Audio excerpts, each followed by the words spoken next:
மதுரையில் petrol bunk தடையில்லா சான்று வழங்குவதற்காக தாசில்தார் லஞ்சம் பெற்றபோது கையும் களவுமாக பிடிபட்டார். விசாரணையின் போது நெஞ்சுவலி ஏற்பட்டதால் தாசில்தார் மருத்துவமனையில் அனுமதிக்கப்பட்டுள்ளார். மதுரையைச் சேர்ந்த சுப்பிரமணி என்பவர் தேக்கம்பட்டி என்ற கிராமத்தில் பெட்ரோல் பங்க் வைப்பதற்கான வேலைகளை செய்து வந்தார். பெட்ரோல் பங்க் வைப்பதற்கு வருவாய்த்துறையின் தடையில்லா சான்று பெற வேண்டி சுப்பிரமணி ஆண்டிப்பட்டி வட்டாட்சியர் காதர் ஷெரீப்பிடம் விண்ணப்பித்திருந்தார். இதற்கு தாசில்தார் ரூபாய் 1 லட்சம் பணம் லஞ்சமாக கேட்டுள்ளார். இதுகுறித்து சுப்பிரமணி தேனி லஞ்ச ஒழிப்புத்துறைக்கு அளித்த புகாரின் பேரில் ரசாயனம் தடவப்பட்ட 1 லட்சம் ரூபாய் ரொக்கப் பணத்தை போலீசார் கொடுத்து அனுப்பினர். பணத்தை தாசில்தாரிடம் கொடுத்தபோது அங்கு மறைந்திருந்த லஞ்ச ஒழிப்புத்துறை போலீசார் தாசில்தார் காதர் ஷெரீப்பை கையும் களவுமாக பிடித்தனர். இதனைத் தொடர்ந்து லஞ்ச ஒழிப்புத்துறை போலீசார் 10க்கும் மேற்பட்டோர் தாசில்தாரிடம் விசாரணை நடத்தினர். விசாரணை நடந்து கொண்டிருந்தபோது தாசில்தார் காதர் ஷெரீப்பிற்கு நெஞ்சுவலி ஏற்பட்ட நிலையில் மருத்துவமனைக்கு அழைத்து செல்லப்பட்டு சிகிச்சை பெற்று வருகிறார். இந்த சம்பவம் ஆண்டிப்பட்டி பகுதியில் பெரும் பரபரப்பை ஏற்படுத்தியுள்ளது. புதுச்சேரி முதலமைச்சர் ரங்கசாமி 1997ஆம் ஆண்டு முதலில் வாங்கிய அம்பாசிடர் காரில் துணைநிலை ஆளுநர் CP ராதாகிருஷ்ணனுடன் நகர பகுதி முழுவதும் பயணம் செய்தார். புதுச்சேரி முதலமைச்சர் ரங்கசாமி சிறுவயது முதலே வாகன பிரியர். இந்த நிலையில் கடந்த 1997ஆம் ஆண்டு அவர் முதலில் அம்பாசிடர் கார் வாங்கி பயன்படுத்தி வந்துள்ளார். பின்னர் நாளடைவில் புதிய ரக கார்கள் வர அதனையும் வாங்கி பயன்படுத்தி வந்தார். இதனால் அம்பாசிடர் கார் ஓரம் கட்டி அவரது வீட்டில் நிறுத்தி வைக்கப்பட்டிருந்தது. இதனை கண்ட அவர் அதனை விற்கவோ அல்லது அப்புறப்படுத்த மனமில்லாமல் அதனை புதுப்பித்துள்ளார். இச்செய்தியினை செய்தித்தாள் மற்றும் ஊடகங்கள் மூலம் அறிந்த புதுச்சேரி துணைநிலை ஆளுநர் CP ராதாகிருஷ்ணன் அம்பாசிடர் காரில் புதுச்சேரியில் ஒரு பயணம் செய்யலாமா என கேட்டுள்ளார். இதன்படி இருவரும் காரில் ஒன்றாக அமர்ந்து கடற்கரை சாலை வழியாக சென்று ஆளுநர் மாளிகைக்கு வந்தனர். ஆளுநரும் முதலமைச்சரும் ஒன்றாக புதுப்பிக்கப்பட்ட அம்பாசிடர் காரில் புதுச்சேரி நகர பகுதியில் வலம் வந்ததை மக்கள் வியந்து பார்த்தனர்.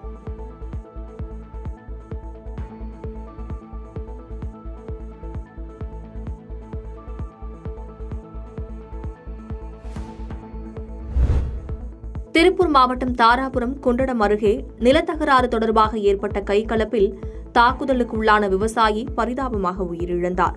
திருப்பூர் மாவட்டம் நல்லூரை சேர்ந்தவர் பழனிசாமி.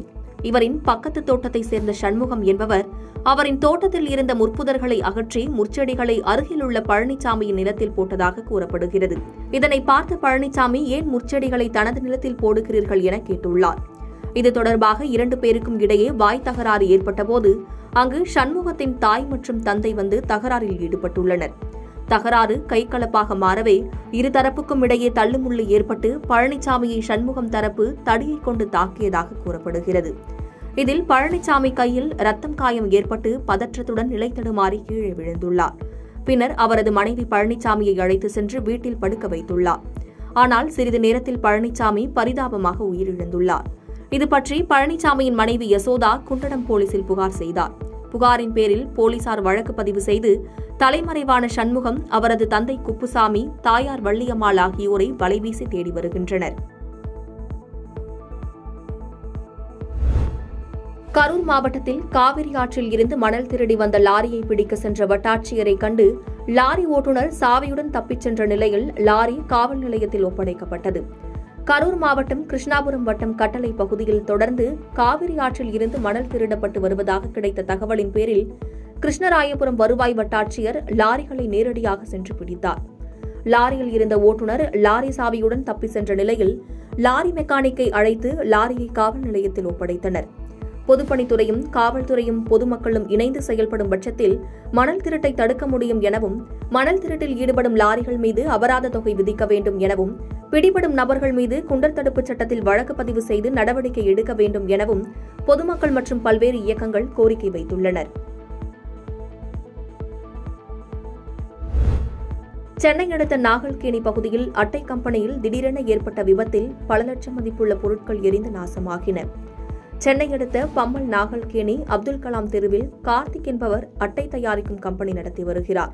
இந்நிலையில் நேற்று பணி முடிந்து ஊழியர்கள் பூட்டிவிட்டு சென்ற நிலையில் அதிகாலை 4:30 மணிக்கு கம்பெனியில் திடீர் தீ விபத்து ஏற்பட்டு அங்கு இருக்கின்ற பேப்பர்கள் அட்டை தயாரிக்கும் இயந்திரங்கள் மளமளவென எரிந்துள்ளது. தகவல் அறிந்து வந்த தீயணைப்பு படையினர் சுமார் 5 மணி நேரம் போராடி தீயை அணைத்தனர். இந்த தீ விபத்தில் பல லட்சம் மதிப்புள்ள பொருட்கள் எரிந்து சேதமடைந்தன. நேற்று இரவு சென்னை புறநகர் பகுதியில் மின்வெட்டு ஏற்பட்டு பல இடங்களில் உயர் அழுத்த மின்சாரம் வந்ததாக கூறப்படும் நிலையில் இதன் காரணமாக விபத்து ஏற்பட்டு இருக்கலாம் என்ற சந்தேகத்தின் அடிப்படையில் விசாரணை நடைபெற்று வருகிறது.